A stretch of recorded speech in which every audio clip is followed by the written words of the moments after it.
I think the whole green movement is a good thing, and it's long overdue, and I think everybody needs to start with the baby steps and, do a little bit, grow into it. Well, obviously, I agree with the green movement, and I guess I try to practice it too. I walk a lot now as opposed to gas prices, so I walk a lot. I have children, so I'd love to leave behind something for them.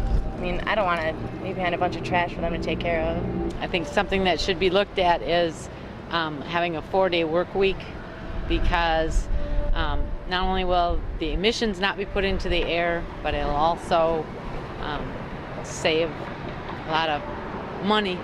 What I'm doing myself is driving less, biking more. I always have kept my thermostat pretty low in the wintertime, wear a sweater. I guess I'd like to try and do my part a little more. There's certain difficulties that, there's times when I probably don't recycle everything like I should, or, it's a little easier to get in the truck as opposed to walking someplace weather-wise. But there's always more you can do. So I guess in the future I'd like to think I could, take the effort to do some more. I specifically bike everywhere. I don't own a car right now, so I am saving on gas mileage. And then when I do go home and have to drive, I try to limit how much I drive. I like the idea of just turning on my heat in my home just enough to warm it up and then turning it off. Get the air conditioning, get it just cool enough and turn it off.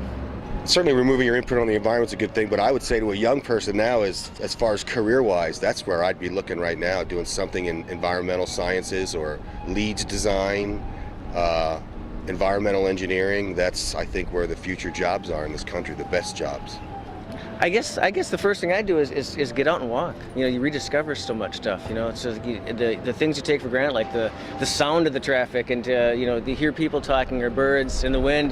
When you're in a car, you get so caught up in what's on the radio, or the bad news that you think about all day long. Walking is kind of like therapy. If we have a need, if we have a passion for it, if it's something that serves our needs and helps preserve our lives and makes us live longer, and I think we can do anything.